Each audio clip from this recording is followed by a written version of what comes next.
네, 안녕하세요. 2023년 상반기 현대카드 자소서 항목풀이 시작하도록 하겠습니다.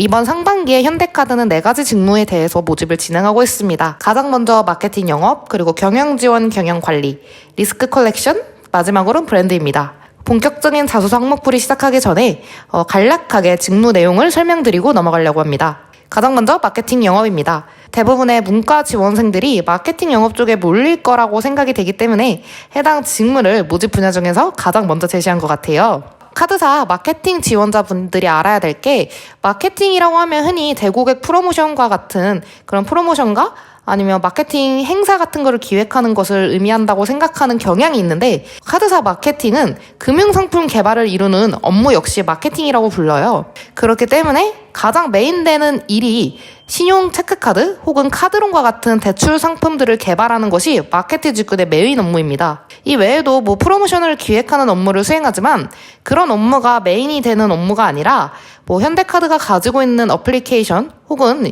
지금 도입하려고 노력하고 있는 애플페이와 같은 플랫폼들을 관리하는 역할을 마케팅 직군의 메인의 업무라고 삼습니다. 그리고 그곳에서 가끔씩 진행하는 할인율 혹은 적립용 프로모션을 마케팅 직군들이 직접 기획하고 운영하기도 합니다. 반면 영업 직군은 현대카드가 자사의 신용 그리고 체크카드를 고객들에게 판매하기 위해서 사용하는 채널들을 관리하는 역할을 수행합니다. 그 예를 들자면 지점들을 관리할 수 있을 거고요. 혹은 이미 보유하고 있는 제휴 가맹점, 법인 고객들을 관리하는 역할을 영업 직무에서 수행하고 있습니다. 두 번째로는 경영 지원과 경영 관리예요. 마케팅 영업에서 하는 일 모두 제외하고 경영 지원과 경영 관리 쪽에서 수행한다고 생각하면 될 것 같은데요. 대표적으로 인사, 홍보, 기업 문화, 그리고 재무회계, 경영 분석 등이 있습니다. 이 금융권에서 되게 재밌는 게 인사와 기업 문화라는 조직이 두 가지로 나눠져 있다는 거예요. 인사 관리가 금융권에서 매우 중요한데, 아무래도 무형의 상품을 판매하는 곳이기 때문에 한 개인이 얼마만큼의 영업력을 갖고 있는지, 얼마만큼 상황을 잘 분석할 수 있는지에 따라서 수익이 좌지우지되는 곳이기 때문에 이 인사와 기업 문화 파트 쪽에 권력이 조금 세다고 해야 되나? 이런 말씀을 드릴 수 있을 것 같아요. 이 외에도 홍보 쪽에 큰 관심을 두고 있는데, 카드사가 사실 그렇게 대외적으로 이미지가 좋은 금융사는 아니잖아요. 어쨌든 대중들의 소비를 이끌고 해당 소비를 통해서 이익을 벌어내는 공간이기 때문에 홍보 쪽에서도 굉장히 많은 신경을 쓰고 있는 것으로 알고 있어요. 대표적으로 홍보 기사를 작성하거나 아니면 내부에서 진행되는 임직원 대사 행사를 기획하는 업무를 수행하고 있습니다. 재무에게는 익히 아시겠지만 1년도 전사 사업 계획을 수립하거나 예산을 분배하는 역할을 수행 중입니다. 세 번째로는 리스크 컬렉션이에요. 대체 이 직무가 무엇을 하는 건가라고 궁금해하시는 분들이 있는데, 정말 간략하게 말씀드리자면 데이터 분석을 통해서 고객들이 가지고 있는 신용도를 분석하는 업무를 주되게 수행합니다. 해당 직무를 정확히 알기 위해서는 카드사의 수익 구조를 아셔야 되는데, 카드사의 수익 구조는 제가 457D 홈페이지에 자세하게 기록해 두었으니 저희 457D 방문하셔서 해당 게시물과 콘텐츠 읽어보시면 좋을 것 같습니다.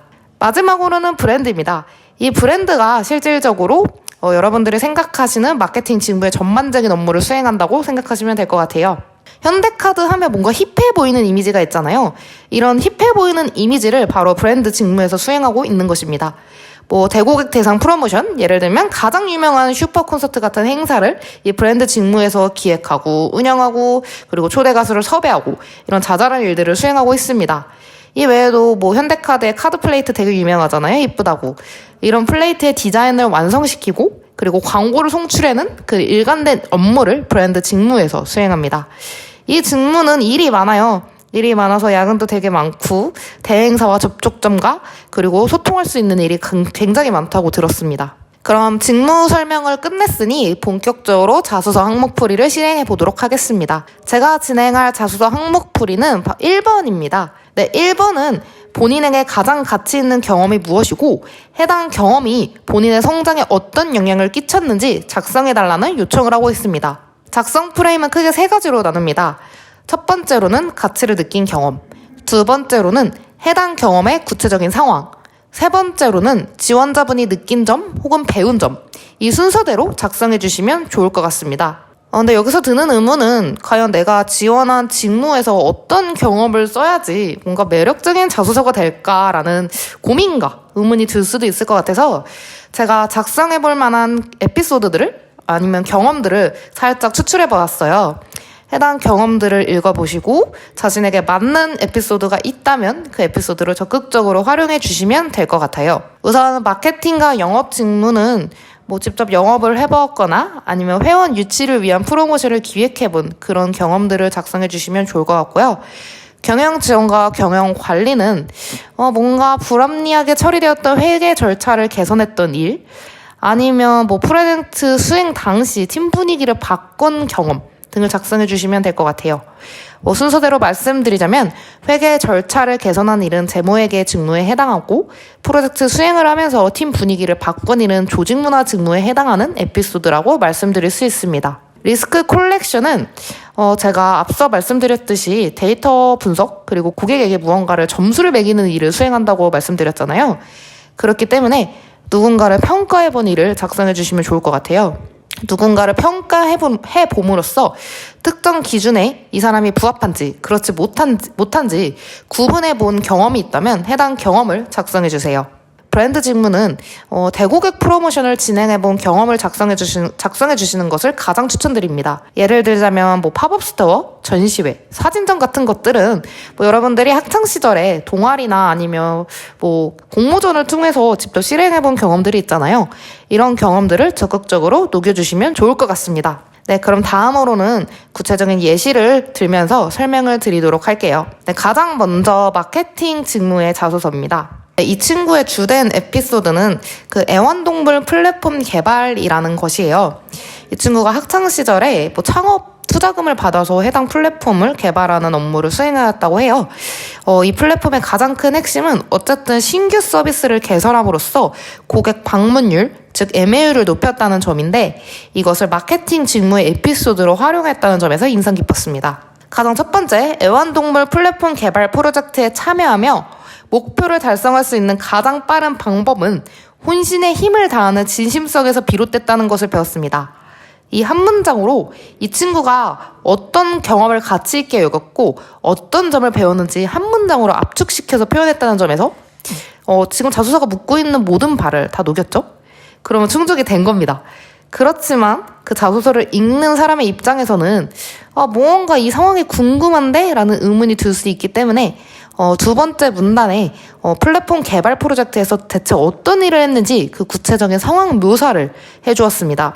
이 친구가 겪었던 어려움은 어쨌든 플랫폼을 오픈했는데 고객 반응이 없었다는 것입니다. 이 반응을 이끌어오기 위해서 타사와 차별화된 서비스 개발이 가장 필요하다고 생각하였고 자신이 보유하고 있는 고객 반응을 이끌기 위해서 이 친구는 고객 데이터 분석을 진행했어요.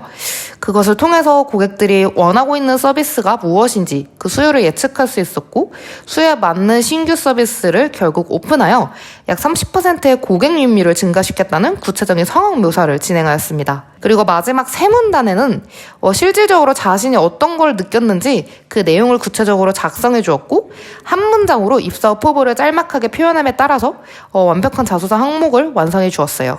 그리고 두 번째로는 리스크 컬렉션 자소서입니다. 이 친구는 자신이 느꼈던 바, 자신이 배웠던 말을 첫 문단의 첫 번째 문장으로 작성해 주었어요. 그 이후 어떤 경험을 통해서 해당 가치를 배울 수 있었는지 설명해 줌에 따라 결국 자소서가 묻고 있는 두 가지 요건을 모두 충족시켰다고 말씀드릴 수 있습니다. 그 이후 두 번째, 세 번째 문단은 이 친구가 학창시절 조교로 근무했을 당시의 상황을 구체적으로 묘사해줌에 따라서 그 자소서를 읽고 있는 사람이 가질 수 있을 만한 궁금증을 충분히 풀어주었어요.